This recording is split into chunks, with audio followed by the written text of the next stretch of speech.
Light एक abiotic factor है जिसका बायोटिक फैक्टर्स के साथ में क्या इंटरेक्शन होता है, आई मीन प्लांट्स और एनिमल्स लाइट के साथ में कैसे इंटरेक्ट करते हैं, एंड लाइट जो है वो प्लांट्स और एनिमल्स को किस तरीके से अफेक्ट करती है, इस चीज के बारे में बात करते हैं। सबसे पहले मैं लाइट की बात करूं तो लाइट प्लांट्स के ऊपर क्या इफेक्ट डालती है इसके बारे में हम लोग बात करेंगे। प्लांट्स के अंदर एक होता है फोटो पीरियोडिज्म, ठीक है। लाइट के अंदर क्या होते हैं, जो लाइट के पार्टिकल्स होते हैं उनको बोलते हैं फोटॉन्स, ठीक है। तो फोटॉन्स का जो पीरियोडिज्म है, फोटो पीरियोडिज्म का मतलब है कि कितने टाइम के लिए एक प्लांट को फोटोन मिल रहे हैं, उसको बोलते हैं फोटो पीरियोडिज्म। इसके बेसिस पे प्लांट से यहाँ पर शॉर्ट डे प्लांट होते हैं, लॉन्ग डे प्लांट होते हैं एंड डे न्यूट्रल प्लांट्स होते हैं। ये किस तरीके से होता है कि जो प्लांट्स होते हैं उनको एक साइकिल होता है डार्क साइकिल, यानी कि 12 आवर के लिए नाइट एंड 12 आवर के लिए डे होता है। तो ये जो नाइट की लेंथ होती है भले ये 12 आवर की है या फिर यहाँ पर इंक्रीज होके जो नाइट की लेंथ है वो 13 आवर हो गई, तो यहाँ पर डे की लेंथ कितनी हो जाएगी, 11 आवर। तो यहाँ पर ऐसे प्लांट्स बहुत सारे होते हैं जिनको फ्लावरिंग के लिए डार्कनेस की डार्क पीरियड की रिक्वायरमेंट होती है एक पर्टिकुलर पीरियड के लिए, ठीक है। तो ऐसे प्लांट्स जिनको शॉर्ट डे यानी कि ज्यादा टाइम के लिए नाइट चाहिए, डार्क चाहिए एंड कम टाइम के लिए लाइट चाहिए, उनको बोलते हैं शॉर्ट डे प्लांट्स। फिर आते हैं लॉन्ग डे प्लांट्स।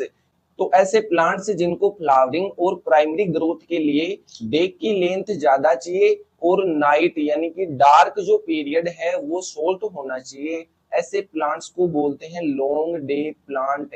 एंड ऐसे प्लांट्स जिनको डे या फिर डार्क पीरियड से कोई फर्क नहीं पड़ता फ्लावरिंग के लिए, वो इंडिपेंडेंट होते हैं लाइट और डार्क पीरियड के लिए, तो उनको बोलते हैं डे न्यूट्रल प्लांट्स। तो ये था कि लाइट की प्रेजेंस कितने पीरियड के लिए होती है उसको बोलते हैं फोटो पीरियोडिज्म, एंड एक प्लांट को फ्लावरिंग और ग्रोथ के लिए कितने टाइम के लिए डार्कनेस चाहिए एंड कितने टाइम के लिए उसको लाइट चाहिए, इसके बेसिस पे प्लांट्स डिफरेंट डिफरेंट टाइप के होते हैं। फिर आता है स्काइयोफाइट्स वर्सेज हेलियोफाइट्स। स्काइयोफाइट्स क्या होते हैं, सन लिविंग प्लांट्स, यानी कि ऐसे प्लांट्स जिनको सनलाइट की ज्यादा रिक्वायरमेंट होती है, उन प्लांट्स को बोलते हैं हेलियोफाइट्स। और इन प्लांट्स के अंदर कौन कौन से मॉडिफिकेशंस होते हैं, ज्यादा लाइट सहन करने के लिए, ज्यादा लाइट के प्रति इनको टॉलरेंट बनाने के लिए इनके पास में थिक लीव्स होती हैं, यानी कि जो लीव्स होती है उनकी थिकनेस कंपैरिजन में ज्यादा होती है, जिसकी वजह से ये ज्यादा सनलाइट को टॉलरेंट कर सकते हैं। फिर होते हैं हाई कंपनसेशन पॉइंट, यानी कि ये ज्यादा फोटॉन्स को यहाँ पर टॉलरेंट कर सकते हैं ज्यादा पीरियड के लिए, और हाई रेड लाइट को यहाँ पर टॉलरेंट कर सकते हैं, यानी कि सन लविंग प्लांट्स हेलियोफाइट्स को कहा जाता है। ऐसे प्लांट्स जो ज्यादा टाइम के लिए और हाई इंटेंसिटी की लाइट को टॉलरेंट कर सकते हैं, उनके अंदर ग्रोथ कर सकते हैं। फिर आते हैं स्काइयोफाइट्स। स्काइयोफाइट्स क्या होते हैं, sad tolerant plant with large and thinner leaves. ऐसे प्लांट्स जिनको बहुत कम क्वांटिटी के अंदर फोटॉन्स मिलते हैं, तो इनके अंदर कौन से मॉडिफिकेशन होंगे कि उनकी जो लीव्स होंगी वो लार्ज होंगी, यानी कि ज्यादा एरिया के अंदर लाइट ये एब्जॉर्ब कर सके, इसके लिए लीव्स ज्यादा लार्ज होंगी और लीव्स थिन होगी। थिन होने का मतलब है कि जो क्लोरोप्लास्ट है और जो लीव्स है वो लाइट को ज्यादा एब्जॉर्ब कर पाएगी, इसलिए इनकी लीव्स थिन होती है। और इनके कंपैरिजन में, हेलियोफाइट्स के कंपैरिजन में, इनके पास पर यूनिट क्लोरोफिल की नंबर भी ज्यादा होती है, ठीक है। तो ये दो तरीके के प्लांट्स होते हैं, हेलियोफाइट्स और स्काइयोफाइट्स। हेलियोफाइट्स को ज्यादा लाइट मिलती है एंड स्काइयोफाइट्स को कम लाइट मिलती है, इनके अकॉर्डिंग ही इनके अंदर मॉडिफिकेशंस प्रेजेंट होते हैं। फिर होता है एक फोटोट्रोपिज्म। फोटोट्रोपिज्म किसे बोलते हैं? हम लोगों ने 6th-7th क्लास के अंदर एक एक्सपेरिमेंट पढ़ा था कि किसी डार्क रूम के अंदर किसी प्लांट को लगा दिया जाता है एंड एक विंडो जहां से लाइट मिलती है वो विंडो ओपन कर दी जाती है। तो जिस तरफ लाइट मिल रही थी प्लांट को, प्लांट उस तरफ झुका हुआ था, बेंड हुआ हुआ था, ठीक है। तो प्लांट का लाइट की तरफ झुकना या फिर बेंड होना, इसे बोलते हैं फोटोट्रोपिज्म। यानी कि प्लांट के अंदर क्या प्रोसेस होती है कि कोई भी प्लांट होता है उसकी रूट यानी कि बॉटम की तरफ ऑक्सिन हार्मोन बनता है, ठीक है। ये ऑक्सिन हार्मोन बनता तो रूट की तरफ है, बॉटम की तरफ है, लेकिन ये मूव करता है टॉप की तरफ, और टॉप की तरफ मूव करता है, और ये रेस्पॉन्सिबल होता है प्लांट की ग्रोथ के लिए, यानी कि सेल इलोंगेशन के लिए, ठीक है। तो ये क्या करता है कि जिस तरफ लाइट मिलती है प्लांट को, उससे अपोजिट साइड से, बॉटम से टॉप की तरफ मूव करता है अपोजिट साइड से। तो उस तरफ की सेल्स क्या होती है कि लार्ज हो जाती है, इलोंगेट हो जाती है, जिसकी वजह से प्लांट जो होता है वो लाइट की तरफ बेंड कर जाता है, झुक जाता है, इसको बोलते हैं फोटोट्रोपिज्म। और प्लांट लाइट की तरफ झुक जाता है, बेंड हो जाता है, ये इसलिए होता है कि प्लांट्स क्या करते हैं, फोटॉन्स और CO2 से केमिकल एनर्जी बनाते हैं, ठीक है। इसलिए यहाँ पर प्लांट्स को लाइट की रिक्वायरमेंट होती है कि ये एटमॉस्फेयर से CO2 का कंजप्शन कर लेते हैं एंड जो सन होता है उससे फोटोन से लाइट को एब्जॉर्ब कर लेते हैं एंड देन यहाँ पर ग्लूकोज बनाते हैं, केमिकल एनर्जी बनाते हैं लाइट एनर्जी से।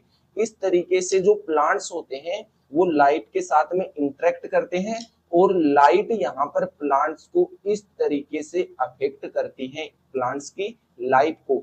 अभी हम बात करते हैं कि जो लाइट होती है वो एनिमल्स की लाइफ को किस तरीके से अफेक्ट करती है और एनिमल्स लाइट के साथ में कैसे डील करते हैं।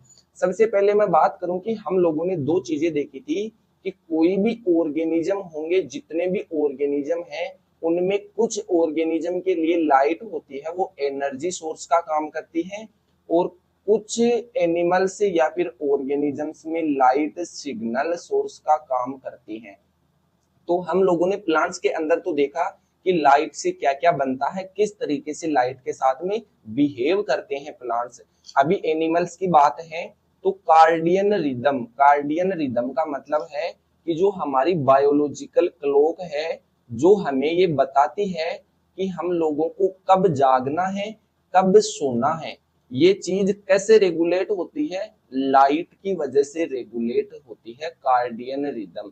किस तरीके से light regulates sleep wake up cycle, कब हम लोगों को सोना है और कब हम लोगों को जागना है, एक्टिव होना है, ये लाइट तय करता है। सीजनल बिहेवियर, यानी कि बहुत सारे एनिमल्स में जो लॉन्ग डे पीरियड होता है उनमें सीजनल बिहेवियर भी होता है, लाइक ब्रीडिंग वगैरह, ठीक है। माइग्रेशन, यानी कि लाइट की तरफ माइग्रेट करते हैं बहुत सारे एनिमल्स, और बहुत सारे एनिमल्स ज्यादा लाइट वाले इलाकों से कम लाइट वाले इलाकों की तरफ माइग्रेट करते हैं, ठीक है। इस तरीके का बिहेवियर करते हैं एनिमल्स लाइट के लिए। एंड ब्रीडिंग वगैरह हम लोगों ने पढ़ी ली, इसको बोलते हैं फोटो पीरियोडिज्म।